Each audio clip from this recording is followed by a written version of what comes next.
I think turkey is the most overrated Thanksgiving dish, Pat. I'm serious. Because the thing about turkey, you need a turkey for Thanksgiving, though, bro. That's why it's overrated. Who said that? Who made that rule? What you mean? Who made you need to have because of turkey and all they want to peel? I don't understand. Because the reason why I say turkey is the most overrated Thanksgiving dish, because turkey, you only eat turkey or have turkey around during Thanksgiving. Yeah, money, money, money, money. Ain't that funny? I got haters. Yeah, they watching, but I know they love me. Money, money, money, money. Ain't that funny? I got haters. Yeah, they watching, but I know they love me. Riding around the city. Plastic cup of C-Rock, bigger and I'm blacker. I am on that Chris Rock. Ladies and gents, welcome back once again. We right back at you, all things covered. Yours truly, Pat, Peterson, Bryant McFadden, P2. Thanksgiving week, how you feeling? How you doing, my boy? Man, I'm feeling great, man. Just left the grocery store, ready to put that turkey in the smoker tomorrow. I cannot wait to see what the finishing and the final product's going to be. You know, I know you've been moving and shaking consistently in the kitchen, and later on in the show, before we get off, we definitely got to talk about our Thanksgiving dishes. And you got to let these people know you're not only great on the football field and the golf course, you know how to maneuver in the kitchen as well. So we definitely would love to tap into your chef skill sets. I can do a little bit, but Pat actually went to school, so he actually cheating.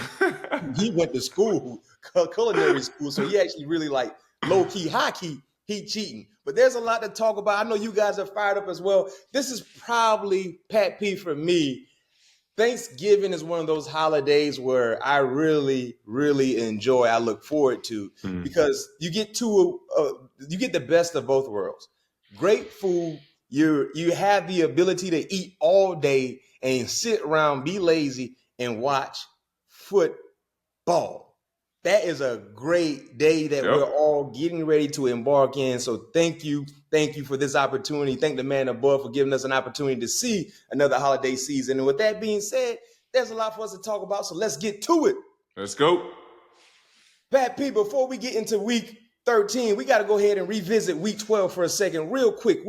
There's a lot that happened. There was a lot of teams that had bye weeks as well. 6 teams had a bye week in the NFL. But no, don't worry about that. The excitement was still there. What was the biggest surprise for you, Pat P, in terms of what you watched week 12 in the NFL? There was a lot of surprises. And for us, we love to partake in our parlays. You thought you had a guaranteed legit parlay ticket. I felt the same. I know we're not the only one. For you guys that are watching us, you probably you felt like you had a guarantee in terms of money line plays. What was the biggest surprise for you? Because we saw some upsets. We saw Dallas upset Washington. We saw Tennessee upset Houston. We saw Thursday night, the Cleveland Browns upset Pittsburgh. When you look at everything that transpired, also Seattle jumping right back in the winning column. Yeah, they number one now. A huge, much-needed win against the Arizona Cardinals. But for you, Pat P, what's the biggest surprise? Man, the biggest surprise to me, all of those games were huge. I was surprised that Dallas was able to win in Washington. I was not surprised by the Arizona Cardinals in the Seattle game. I know that's one of those places that Arizona is it's tough for them to win. Yep. Baltimore, I really wasn't surprised that they end up getting the win against the Chargers because the Chargers there. Yeah, Baltimore is a team. If you're a good team, BA used to always tell me, if you're a good team, if you consider yourself a good team, we do not lose 2 in a row. Yep. So I wasn't surprised by that. And I also was not surprised about the Pittsburgh and the Cleveland game because it was a road game Thursday night. And I got to take something away from my guy. He always talk about the history.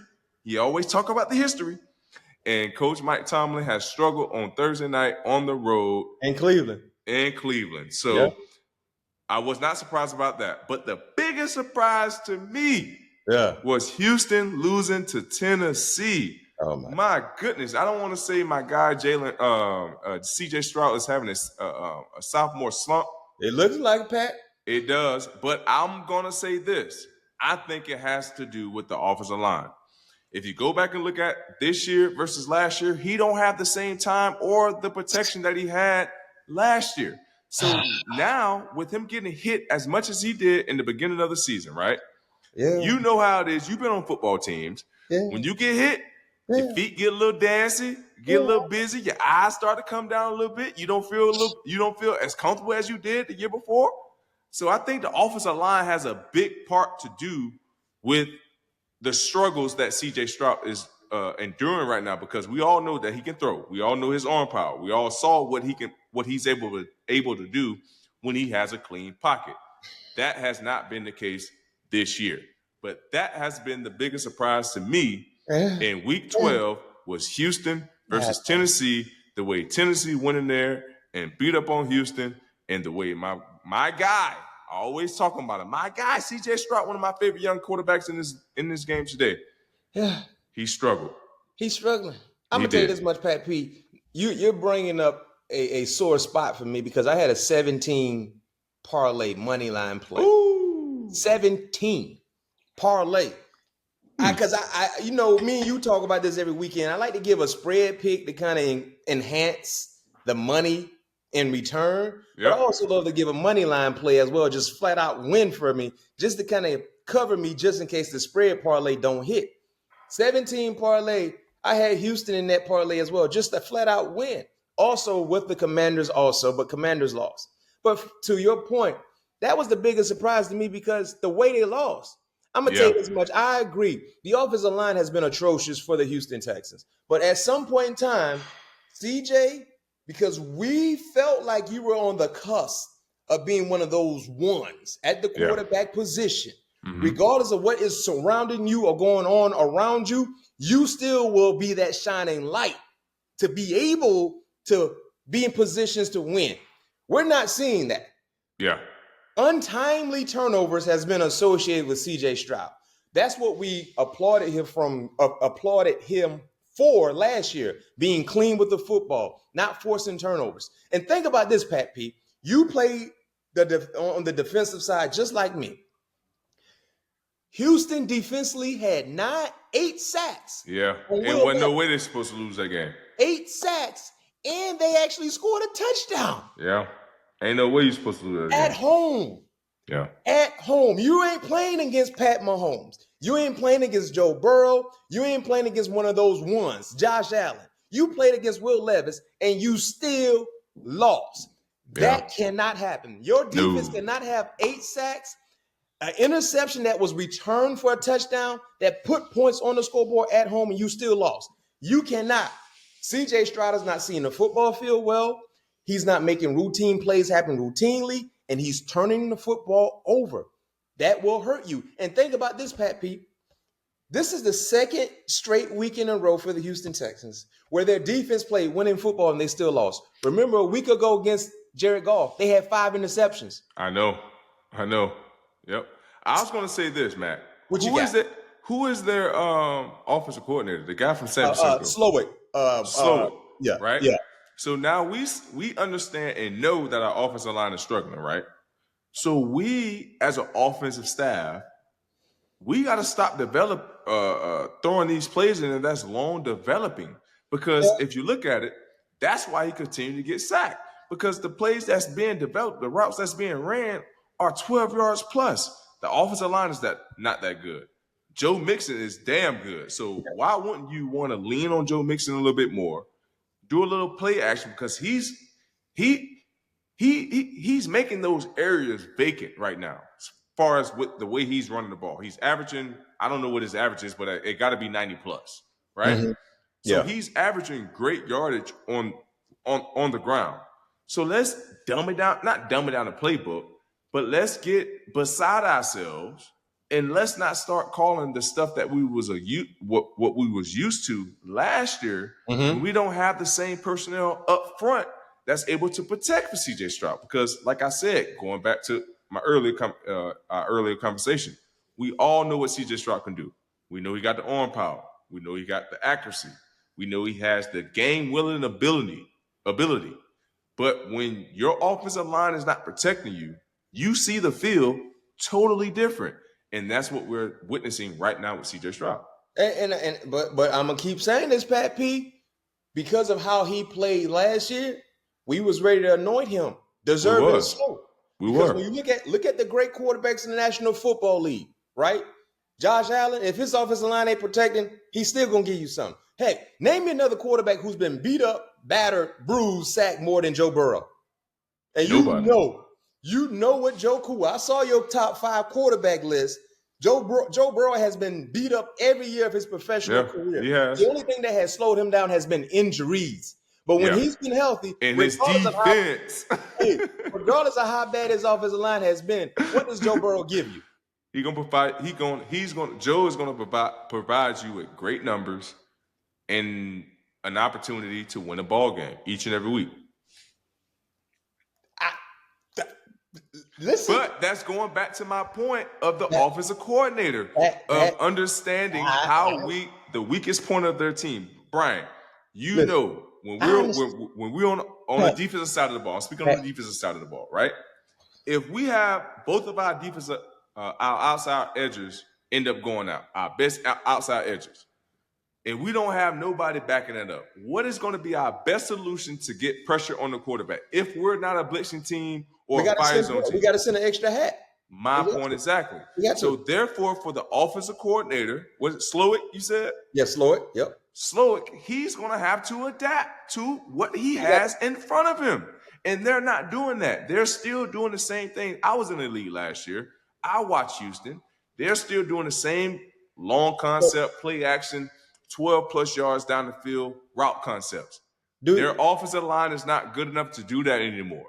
So let me ask you this question, Pat. Do you think we kind of anointed C.J. Stroud too early? No, we did not, because the offensive line that he had last year was better. Was way better than what he has right now. And you know this, Mac.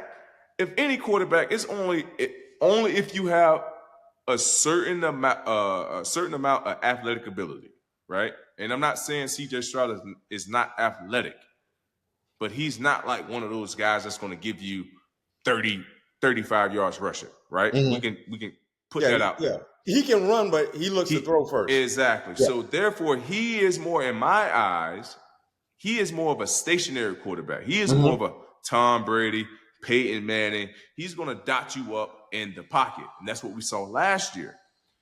With Houston, what they're banking on, that the offensive line was going to be able to do exactly what they was able to do last year. Yep. And they're not.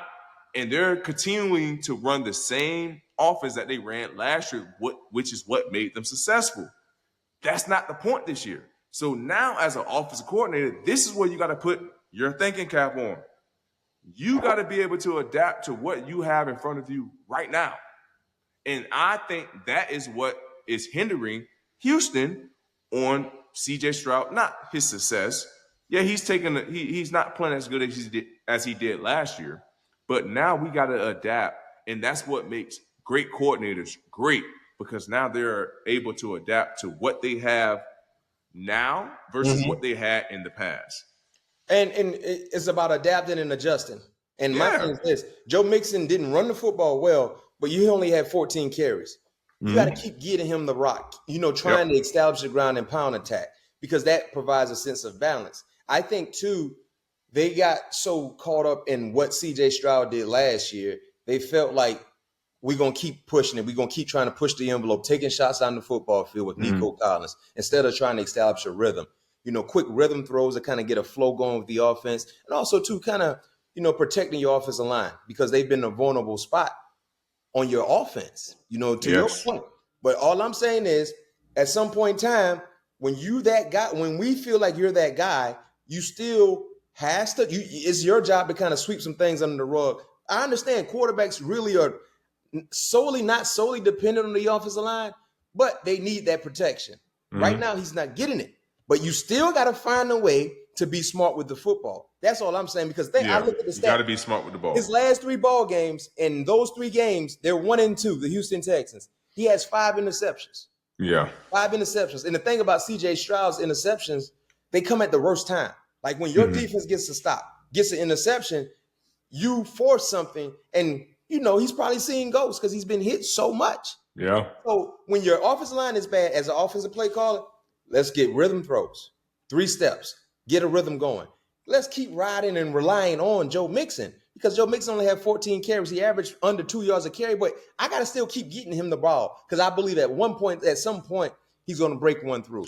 Because to your point as well, C.J. Stroud is still a young quarterback. Yeah, So therefore, let's continue to lean on the running game to make it easier on him because this year he's seeing things that he haven't seen in year one, right? And go ahead. We're attacking him differently because we know he actually can ball. You're not really overlooking him. You're like, nah, this is young fella in year two. He can go. So we have to attack him, prepare for him like we're preparing against Josh Allen or Pat Mahomes because he had that type of year in year one. Yep, 100%. Yeah. So we're going to see how it plays, but I can tell you this much. The one luxury the Houston Texans have, something that I heard years ago, a one-eyed man is considered king in the land of the blind. You ain't got to be good. You just got to be better than everything else around you. Think about that. In the land of a blind, if you got one eye, you're the king. Right or wrong, Pat? Is that not a good one? That's a great one. Yeah. So for Houston, you really ain't got to be the best, but just in your division, the AFC South, you just got to be better than them. Just get on through. Just get on through. Yeah, you got one eye. Everybody else can't see. I'm king. I got one eye. Y'all got none. There's sheep over there. Can y'all see it? Nope. No, they but can't I can. I can. I can see without my one eye. Good. I'm the king. So for Houston, that's the situation. Everybody else in the division is blind. They got one eye. You just got to be better than everything else surrounding you. And currently, they're the best team in the division, and hopefully that can get them into the playoffs where they can be able to do what we think they can do. Because I, for one, had Houston making a deep run in the postseason. That's my Super Bowl. That's my Super Bowl contender to come out of the AFC to give my boy Patrick Mahomes some props. I got Green Bay, and Houston. Man. So still a lot of football left to be played. There's a ton of football left to be played. We have some exciting news for all of our listeners, all of our viewers, all of our fans. We have an exclusive discount code with Home Field Apparel, one of the best apparel companies in the world.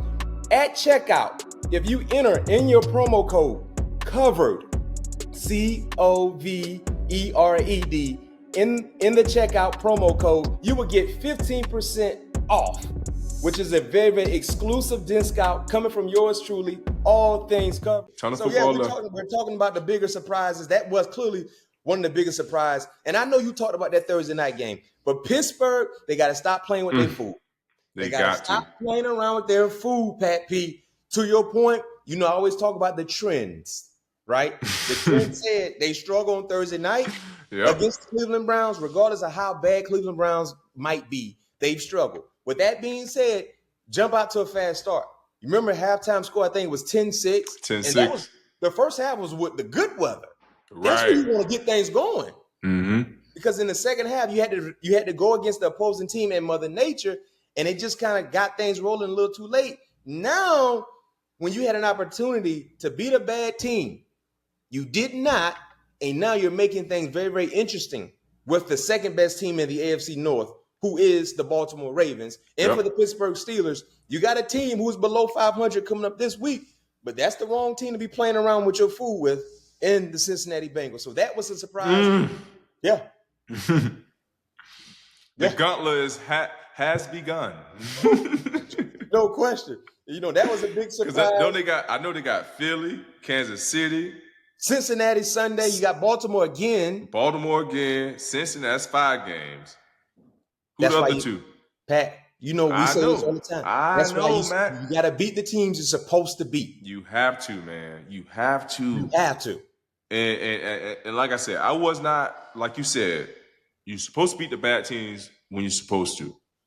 But I was not surprised by that game just because you and I both played in that division with the Pittsburgh Steelers. We know how much that game means to the Cleveland Browns. That's their Super Bowl. Regardless how their season's going, regardless who their quarterback is, that is their Super Bowl. And they want to beat the Pittsburgh Steelers every opportunity that they get.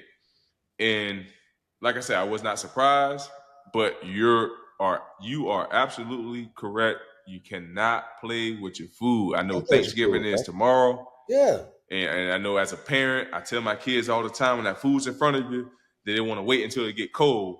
Then I got to warm it back up again. So I'm like, I put it in front of you 30 minutes ago. You wanted to be on your tablet and on your phone versus eating your food when it's right there hot and ready, steaming right there in front of you. You playing around. And that's what the Pittsburgh Steelers did, man. They played around with their food, man. And this was a loss that could possibly come back and haunt them because as the Pittsburgh Steelers, we know that they've been treading on thin ice and shallow water for the last 7 years. This was the opportunity to put yourself above all of that. Yeah, give yourself some wiggle room. No doubt about it. And then again, we dropped the ball. Yeah, and I can only imagine what Coach Tomlin post-game speech was. I know he's like, give the other team credit because they outplayed us, this, that, and another. But that, when they played Thursday, but that Friday morning, man, I can only imagine.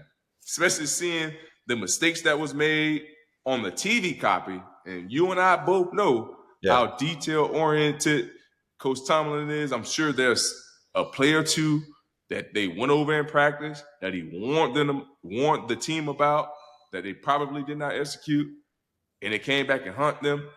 And I'm sure as well, leading into this game, he warned the guys about this game, going there to Cleveland on that bus ride. That bus ride?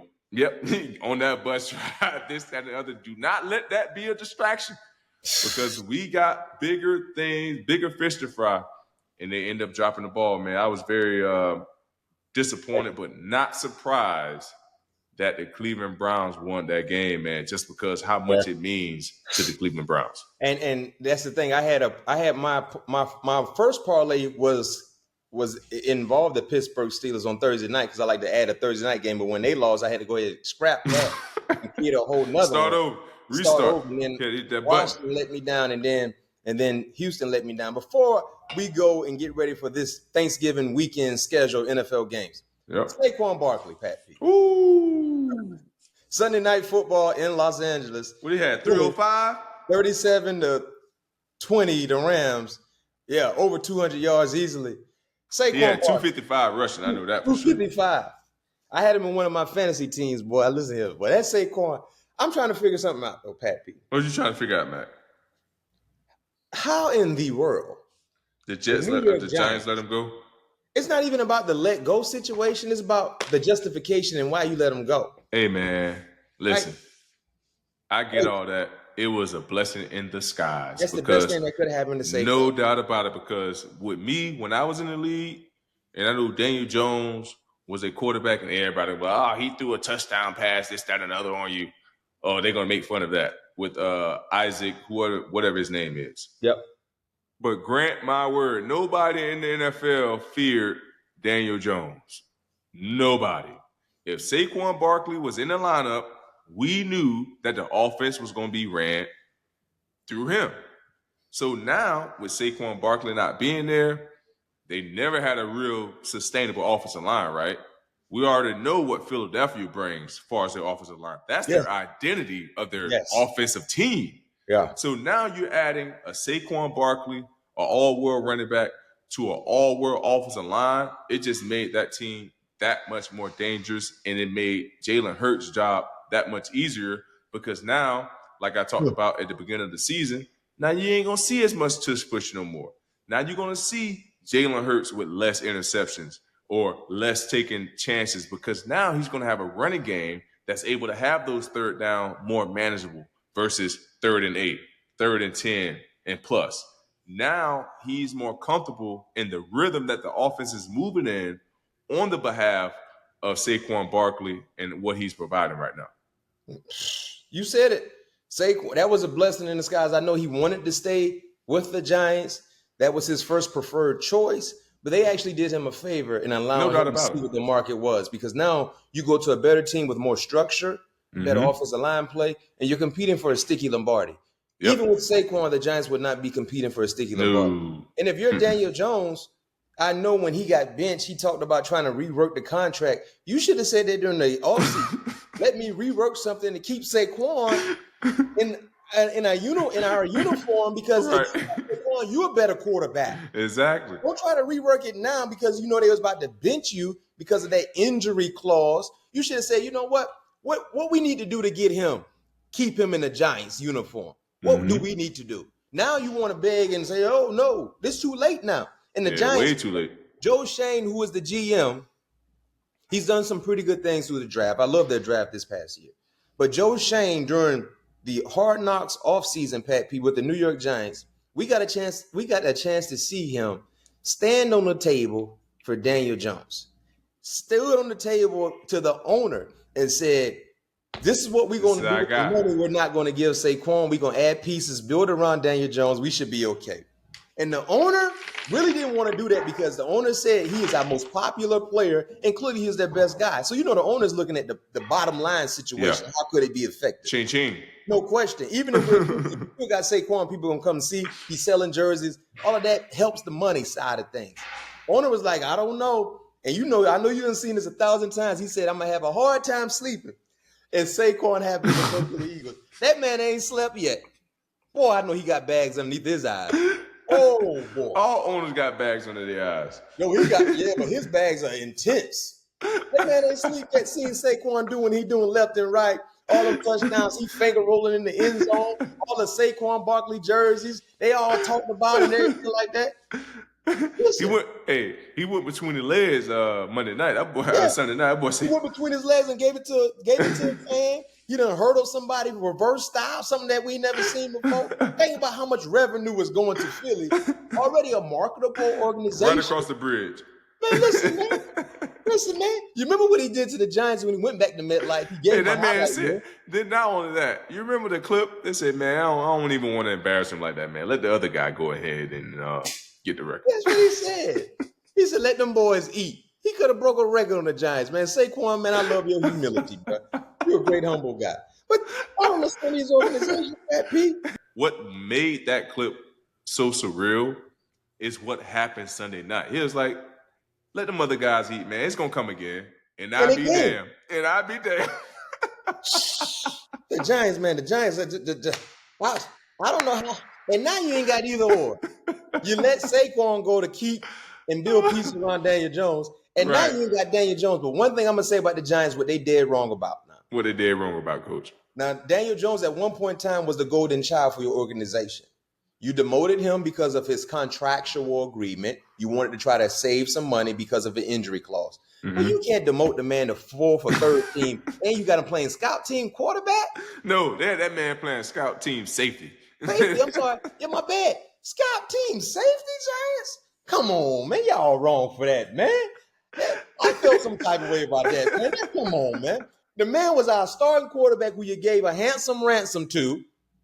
You demoted him. We already know because we saw Russell get demoted last year from the Broncos. That man back there with a red jersey on, Coach. Now y'all tell me, man, listen, bro. We don't even want you taking no quarterback snaps as a scout team guy. You go play safety. And Daniel Jones actually did that. And on top of that, though, he ain't going to cuss them people out. No doubt about it. On top of that, though, they said he obviously had an injury clause, right? Yeah. That is more subject of getting injured playing scout team free safety versus actually playing scout team quarterback. They probably had him out there and walk through, man, playing free safety. But think about that. How disrespectful is that, bro? Very disrespectful. As an organization, Giants, y'all did wrong about that. Now, how y'all handle y'all business, I was already confused about the whole situation. Because clearly when you watch ball, we already knew Daniel Jones wasn't really like that. Not saying he couldn't become that guy, but he wasn't the best quarterback in the ACC when he came out of the draft, when you took him in the top 7, top 8, whatever it was. So that was already kind of confusing. But then you wanted to add, you demote the man. Now you playing free safety, Pat? Free safety. Daniel Jones, you should have cussed some people out and said, man, I ain't practicing. What y'all gonna do? Find me? I'm not going out there cover no post route. Did he even backpedal? Probably not. That man had a red jersey on, a yellow jersey on, whoever they was playing that week, number 28. Hey, think about how the scout team guys were who've been playing scout team defense all year. They get in the huddle, they see, dang, bro. Boy, shoot, boy, it's tough out here, boy. They got you playing safety. Damn bad. I ain't laughing, man, but it's like you're right, man. It's dead wrong. Yeah, that's very I'd have sat on my helmet and said, man, if I ain't taking a snap and trying to give our defense a look, I'm not going out there trying to cover no post route. Yeah, what am I doing here? And I'm gonna tell you what really gave me the heads up that this was about to happen. What? His press conference when he was giving his goodbye speech. I said, "Oh yeah, he's all right. It's over." Yeah, man, dang, you don't. Yep. That's how the league do you sometime, boy. You better go ahead and get it where you can get it. He got his money. And now he's with the Minnesota Vikings, your former team. That's like quarterback therapy right there. That's like a quarterback spa in retreat. If you down bad as a massage his shoulders, give him a little scalp massage. That's the QB spy in retreat right there. You go to Kevin O'Connor, scapula and all that stuff. They're gonna get him right. Go to Kevin O'Connor or go to Sean McVay. That's the quarterback rehab. You will be in the bliss of quarterback knowledge. In 2 years, you'll be starting again, and somebody gonna give you a nice little bag, low key. Watch what I tell you. What I tell you. Because he got talent. Yeah, he got talent. He just was overdrafted. And when you're overdrafted, the expectations are much higher than what you can do. No doubt about it. That's all it was. He was overdrafted. Stop overdrafting some of these guys and expecting them to come in and live up to the billing right now. No. Draft them where they're supposed to go. There lies the expectation that they're supposed to receive. So we'll see how it play out. But scout team safety, Josh, y'all dead wrong for that. Good job, Saquon. I like your t-shirt. I like the brim you're rocking, man. Shouts out to Home Field Apparel. Once again, listen, when it comes to the latest collegiate gear, repping almost every university that is out there, Home Field Apparel is the place to go. Make sure you hit covered to get 15% off. The promo code, as I repeat, is covered to get 15% off. Our gifts to you guys for rocking with us. Pat P, before we go, there's a lot to talk about. As I stated earlier in the show, Thanksgiving is right around the corner. We have Thanksgiving games, big slate of games on Thanksgiving Day. Thanksgiving food. Night. And we have Black Friday football as well, sales included, and you get a chance to watch some football. And Sunday as well. This is a great weekend of NFL. So we always love to give our takes about what we think will happen in terms of gambling. Last week, we already gave our war stories. The Commanders, they owe us one. The Houston Texans, they owe us one. But I ain't putting nothing on Houston until I see otherwise. I'm leaving. Hold on, wait. Yeah, take your time. I ain't touching. I got another one, Coach. I ain't touching the Texans. Man. Hold on. I ain't touching the Texans until I see otherwise. I got my sheet. Oh, man, let me tell you about my NBA props bet real quick. Oh, Coach. Oh, I could have got them real big real quick. So this was, I don't even know what night this was. Boston was playing somebody, but they won.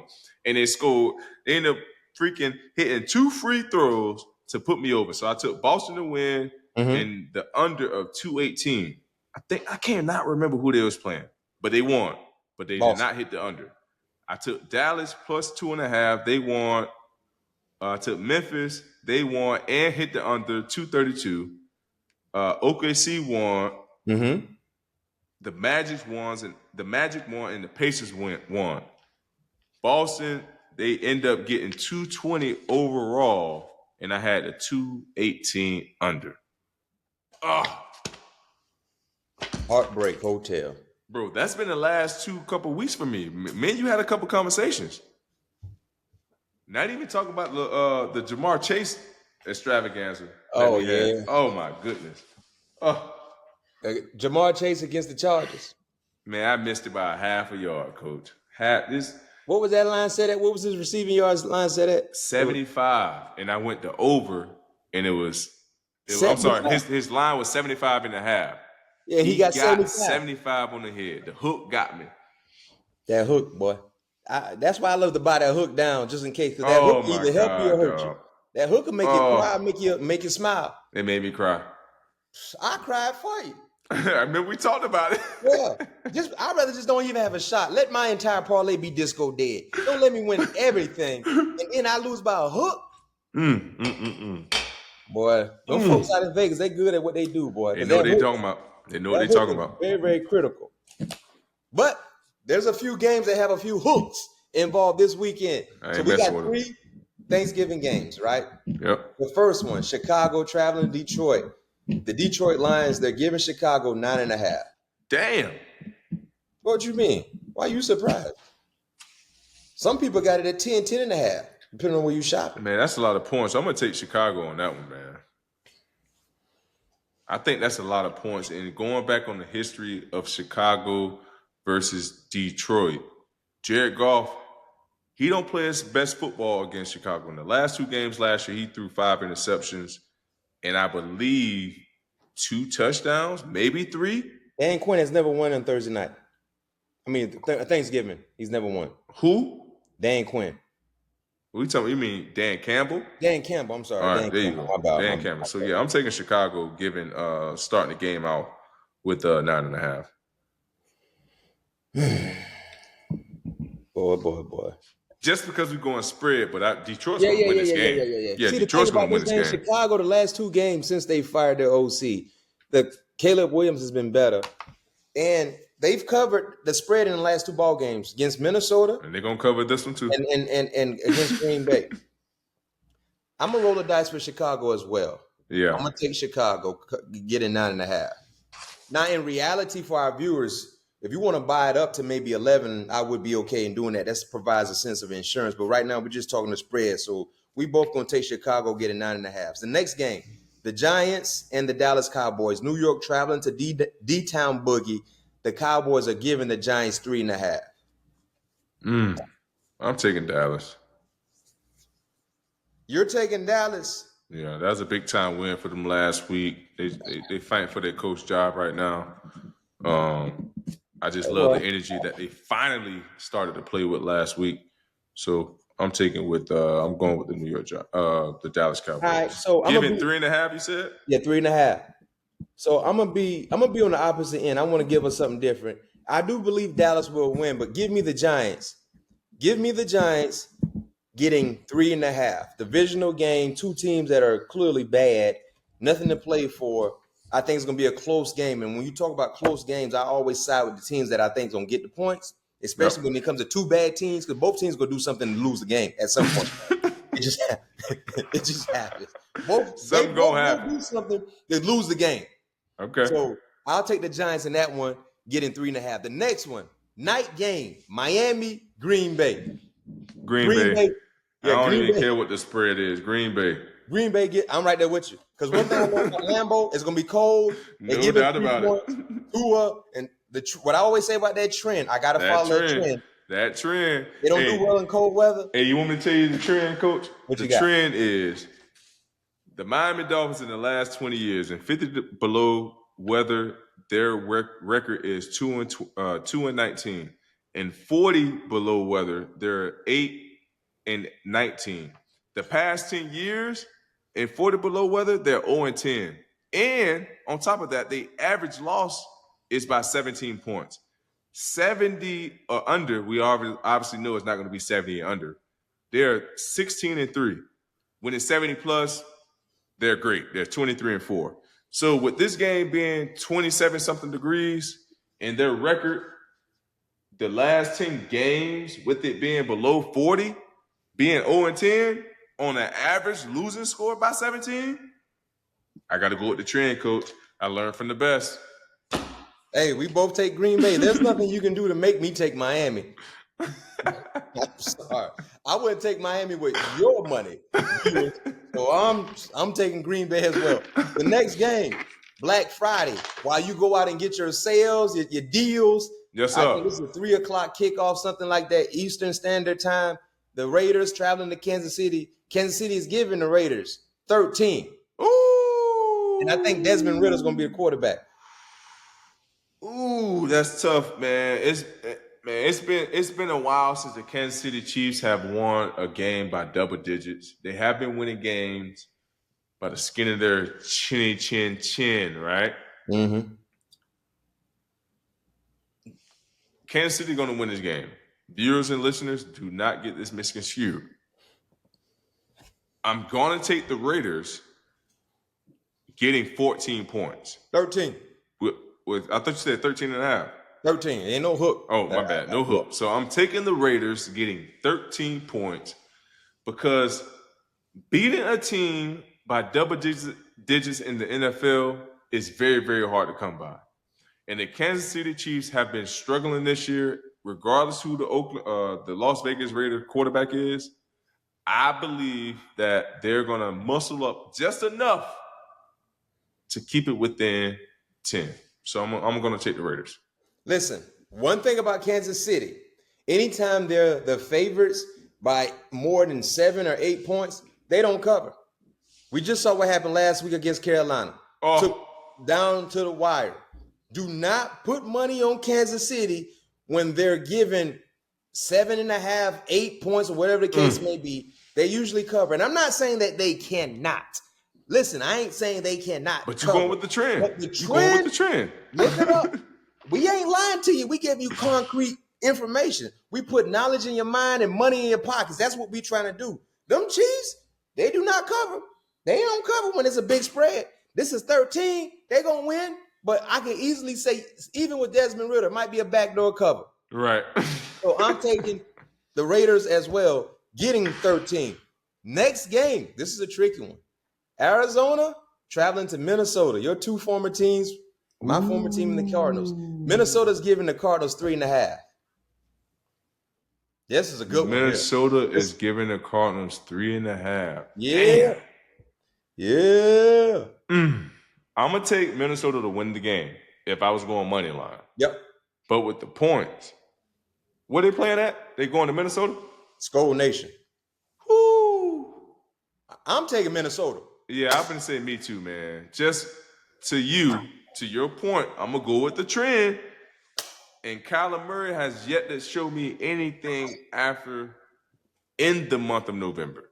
I know he won early on against the Jets. Cliff Kingsbury ain't there no more, so maybe a trend can stop. No. Hear what I'm about to say. What you got? The Jets game, he didn't play as well. The defense really played. The running game was on point. They had a bye week, and then they ended up coming to Seattle, and you saw what happened. They don't ever win in Seattle, though. You know that. That too, but at the same time, Coach, where are we in the point of the season? November. Late November. Hello. And what is the trend of Kyler Murray in November, December football? Not a good second half quarterback. My point exactly. We both take Minnesota. Next game, Pat P. Boy, this one right here. This one got stank all on it, boy. Boy, this one got stank all on it. Pittsburgh traveling to Cincinnati. No. Pittsburgh getting 3 points. Boy, this got stank all over it, boy. I'm going to take Pittsburgh. I'm going to take Pittsburgh getting the points. This got stank all over it, bro. I know. Cincinnati. Well, hold on. Let me look at something real quick.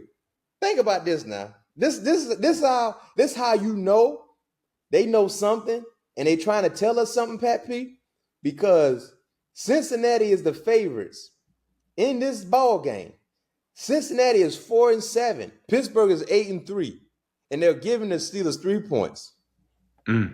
Boy, I'm taking Pittsburgh too as well. Yeah, I'm taking Pittsburgh, Coach. Well, this one got stank all over. Remember this. Remember this. If something go wrong, what I said is something about this line. This but is every game that Pittsburgh gonna play from here on out gonna have stank on it, Coach, because it's literally at this time of the season, it's gonna go either way because they're gonna be playing outside. It's Mother Nature gonna play an effect if you know what I mean at some point, and it's gonna be literally a toss up.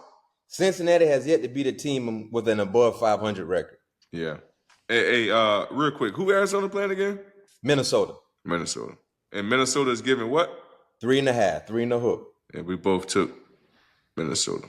Yeah, that Pittsburgh line got stank all on it, boy. But my heart, I'm riding with the Steelers. I'm gonna ride with the Steelers regardless. But that's why you're supposed to beat the team you're supposed to beat. Now you're playing against the offense now. Yep. But Cincinnati defense has been bad, so you got to exploit those matchups, Russ. Next game, this is a big heavy hitter right here, Pat P. What you got? 4:25 kickoff. Philadelphia traveling to Baltimore. Ooh, that's a heavyweight bout right there, boy. Ooh, that's a heavyweight bout. What's the spread on that one, Coach? Baltimore giving Philly 3. I'm taking Philly. Ooh, you go. This is where I get him right here. This is where I get my guy right here. I get him every week. Oh, wait. What they playing at again? They're playing in Baltimore. And they give him 3. They give him Saquon 3. Yeah. I get that. I get all that. I'm still taking Philly. So if I'm taking Philly. I'm taking Philly. But yeah, I have a question. What you got? if Baltimore happens to win by 3, do I still win that? No, it's a push. Okay, that's all I had to ask.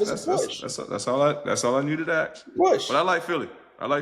You like Philly. I like Baltimore. I know you do. And this is why I like Baltimore. I done told you this time and time again. When Lamar it comes to Lamar Jackson. That's my guy. That's my guy too. That's my guy. When he play against a team that's not named Pittsburgh or Kansas City, he kills them. Oh shit! It is an NFC opponent. It kills him. You ain't lying. He kills him. Wait, can I take my pick back? He kills him. Whatever you want to do, I'm just telling you, he kills him. One thing about Lamar Jackson, you saw what he did. You remember how they talked about the Chargers defense and what they done and this and that? You're right. Man, We talked about the trend. That man. Yeah, you're right. What you doing? I'm going to stay with Philly, though. All right, you go. You heard him. This is why I get him right here. Just because in Baltimore defense, I do not trust. You ain't got to trust him. It's all good. What? Lamar going to play offense and defense. What's the weakest point of Baltimore? The Baltimore defense. They secondary. Oh, okay. They might as well call you. You heard of a man named AJ Brown. Grown man. Grown man. Hey. But when Lamar Jackson play against a team, especially from the NFC that ain't used to playing against that type of athleticism, that type of uniqueness, he gonna give them people hell out there, man. Yeah, you right. He gonna give them hell, but I think Saquon Barkley gonna run crazy. Well, what you think? What you think that the throne gonna do, King Henry? Yeah, it's gonna be a battle of the rushers. Yeah, it's gonna be a heavy hitter. His matchup here, Jack. This here just gonna be. You want to make sure you see every player. This one, no doubt about it. Game. Yeah, that's the game. That's the game of the week. So you got Philly. I got Baltimore. Yep. This is where I win right. So we on opposite sides twice. I took Philly. You took Baltimore. I took Dallas. You took New York. And everywhere else, we clean state across the board. I'm sweeping. It's done. I'm sweeping this week. I'm sweeping. It's done. I'm sweeping. Pat P, before we get off, Thanksgiving is right around the corner. It is. What is your favorite Thanksgiving dish? My favorite Thanksgiving dish. Man, it's really hard to pick one. You know what I mean? It's almost. You can give me a few. All right, it's almost like asking you, which of your kids is your favorite? Yeah, I can't. Well, give me a few.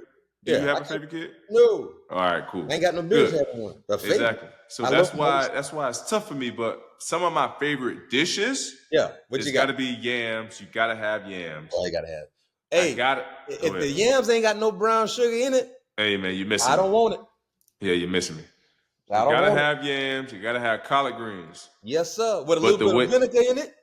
Yeah, the vinegar's okay. It's a little bit but not oversaturated. The texture have to be on point because I like my collard greens crunchy. So my wife, she do them to me just. You ever had fried collard greens before? No, and don't want them. So hold on, Pat. Why you don't never want to try it? You just said fried collard greens, bro. A fried leaf. Is that's what we eat? It's fried collard greens. Yes. No. That don't sound appealing to me. You never want to venture off and try nothing, but go ahead. No, I definitely venture off, Mac. I'm not trying no fried leaf. It's just not happening. But anywho, collard greens to the crunchy, to the right texture. I love the way my wife cook them. All right. Mac and cheese. Oh boy. And my last thing is what I'm doing tomorrow. Is a smoked turkey. And I'm not even a turkey eater. Uh-huh. But ever since I had a smoked turkey in 2018 by the trainer, you might remember Chad, the trainer back in Arizona. Yep. My boy Chad bought me a smoked turkey in 1 year. I said, man, I would never eat a turkey if it's not smoked again. So this will be my first year, or actually being home all day and actually have an opportunity to smoke the turkey. So this year I'm going to smoke a turkey, and it's going to take me about 6 hours. Mac, I've seen some videos and pictures to see how everything ended up turning out. But those are my favorite dishes from Thanksgiving, from pizza. All right, so we got similar. What's yours, Mac? I love yams. Boy, candy yams, boy, I can eat them 7 days a week. I love some good candy yams, man. Yep. I love that. Mac and cheese is my favorite food of all time. I love mac and cheese. Just give me mac and cheese. I don't have to eat nothing else. I can eat mac and cheese and just rice by itself. That's good. I don't need nothing else. I love mac and cheese. I love chicken. I'm a fried chicken guy, but I don't necessarily need fried chicken on Thanksgiving. Give me like some baked chicken, you know what I mean? Some rotisserie chicken, all of the above. Really good. Collard greens, I'm good too as well. I'm a collard green guy. But one thing I like to say in terms of turkeys, I think turkey is the most overrated Thanksgiving dish. I think turkey is the most overrated Thanksgiving dish, Pat. I'm serious. Because the thing about turkey, you need a turkey for Thanksgiving, though, bro. That's why it's overrated. Who said that? Who made that rule? What you mean? Who made you need to have because of turkey and all they want to pick? I don't understand. Because the reason why I say turkey is the most overrated Thanksgiving dish, because turkey, you only eat turkey or have turkey around during Thanksgiving. It's not really that good. And that's how special it is. It comes around for one time of the day, one time of the year. If it was special, and if it was really like that, you would eat turkey throughout the year. Think about it, Pat P. I get you, Mac. Wait till I bring you this smoked turkey, dog. And you also got to understand, Mac, there's less turkey in the world than it is chickens. So turkeys are way more harder to come by than there are is chicken. But you have to prepare and cook the turkey the proper way. That's what I'm saying. Turkey's overrated. I'm not a turkey guy as well. It's overrated. When I had it smoked, wait till I bring it to you. Okay. You're going to be like, oh my God, it's going to taste like chicken. Another dish I forgot, oxtail. You sure this turkey? Oh, I love it. Boy. Boy, I never had oxtails on Thanksgiving, though. Well, I got something for you tomorrow. Okay. So we're going to do a combination, right? Oxtails and beef ribs together. Trust me. You going to cook them together? Trust me. Just vibe. Just sit back and I'm vibing with you, dog. I'm vibing with you. I'm just asking. No, man. Hell no. I ain't really a stuffing guy. I ain't no casserole guy. That's overrated as well. Stuffing is overrated. Stuffing, period. No, you gotta get some seafood stuffing, the New Orleans style. We're gonna have some of that for you tomorrow too, Pat. Yeah, New Orleans style, cat. But I'm just saying, stuffing in general is like turkey. Those are overrated dishes. So basically, what you saying, Mac? Everything that is a staple for Thanksgiving is overrated. So you like everyday food. Like for me on Sundays, hell, I'm eating collard greens, mac and cheese, yams at least once a month. And you know why? At least once a month. Hold on, Pat P. You know why? You know why you eat it at least once a month? Because it's good. Yeah, it's good. It's good. But also, turkey and stuffing ain't really good like that. It's good. So, no, I like stuffing too. It's good. But hold on, Pat P. Don't you try to woozle out of this one, Jack. Jack, don't woozle. It's good, but it really ain't good like that. Because if it was good, I know you. You love good food. Yeah. If that turkey and stuffing hit like how them collard greens hit, you gonna have it through. But Coach, be more routine. I'm gonna tell you as well, though, Coach. What? You're not a cook like I am. It takes you a long time to cook a turkey, bro. Down my cooking skill because you went to school and stuff. No. I know you cook and all that stuff, but bro, it takes at least 6-8 hours to prep and cook a turkey the right way. That's a long day process, bro. Did y'all just hear how he just shot down my little pole kicking skill? I'm gonna go ahead and tuck my chain in like Red on Friday, man. This man just talking about he just shoot down my pole kick. I ain't go to school like Pat P. Pat P went to school, so no question. He's a good chef. I can maneuver a little bit too. But yeah, you can. Hold on, Pat P. But hold on, Pat P. It takes a long time for oxtails and turkey wings. It do. Right? It takes a long time for those things as well. But because how good they taste, you're willing to sit through that preparing situation with those. I'm gonna sit and let them oxtails get tender. I'm gonna sit and let them turkey wings get tender, because I know how good it's gonna taste. For the turkey, you're like, man, I gotta go through all this, man. And I really ain't Coach, I get you. How many times you have seen in the frozen food aisle multiple turkeys throughout the year just sitting there? You don't, because to your point. Exactly. That's what I'm saying. Hey, viewers, do you guys think turkey is one of the more overrated Thanksgiving dishes? No, man. Turkey is not overrated, man. It depends on how it's cooked. If you're cooking it a traditional way, yes, it's overrated. But if you having a little fried, I don't even like it fried, but if you frying it, smoking it, giving it a little. It's gonna take longer to fry because it got to be tender. Right. So yeah. I'm not a real big fan of the fryer either. Yeah. But if you're frying it or smoking it, I'm telling you, the flavors hold much better. The last thing I asked for you right now, I'm asking you a question. I want you to be honest with me, Pat. Talk to me. If turkey was as available as chicken, oxtails, everything. I mean chicken. Huh? Chicken. So what would you rank it then? If you had to rank, let's say you got chicken on this aisle, you got turkey on this aisle, you got oxtails on this aisle, you got beef ribs on this aisle, you got neck bone, we got whatever type of meat. Turkey is dead last, Coach. Why is it dead last? Why? Because I like beef and chicken better. No, you know why it's dead last? Because it ain't that good. I got him, you go. I know. We go. No, because I like beef and chicken better. I prefer beef and chicken over turkey. Turkey ain't that good. You just said it. It's good, Pat P. I got you. I've been watching Law and Order. I know how to sway. Law and Order. I know how to sway that jury. Man, you ain't sway nothing. Wait till you taste this turkey tomorrow, dog. Bring the smoked turkey. But like I said, when it comes to overrated dishes, turkey, y'all, I know y'all with me. Turkey is the most overrated Thanksgiving dish. It ain't that good. It's okay, but it's like, and you know the thing about most people, they eat turkey because they feel like you're supposed to have turkey during Thanksgiving. No, you don't have to have turkey. But it feels like that's the time to eat it. But it's like, man, I don't really want no turkey, man. Give me them neck bone. Give me them oxtails. Or give me that chicken. Or give me some of them beef ribs. Anything like that, whatever like that, that's what you're getting for. And then you go get the turkey last. Because you know, when you go to somebody's house, you see the turkey, you be like, man, I just got to get turkey because they done made this big turkey and took all day to cook. Let me go get a piece of slices. But I really ain't want this turkey. I want that chicken. You know that feeling. I do it all the time. Like, man, I don't want no dang turkey. But hey, just hoping the leg is still left behind. Oh, I want that leg. Boy, I don't want that other meat. I want that leg. That leg a little more tender. Hey, eating that turkey feel like you chewing on rubber, man. It ain't cooked the right way. But with that P2 smoked turkey, bring me a slice or two, man. I will. I'm gonna bring you more than a slice or two, and I'm gonna bring you a leg so you can taste it all, Coach. Hey, I got you. No question. Well, Pat, Thanksgiving is right around the corner. Happy Thanksgiving to everybody. Happy Thanksgiving to everybody as well, man. Love you chiming in. We gave you our picks. Let's get ready for a great Thanksgiving eating opportunity along with watching ball. And let's see if our picks cash in. Pat P, I'll see you tomorrow, my boy.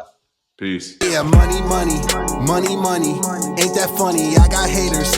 Yeah, they watching, but I know they love me. Money. Ain't that funny? I got haters. Yeah, they watching, but I know they love me. Riding around the city, plastic cup of C-Rock. Bigger and I'm blacker. I am on that Chris Rock.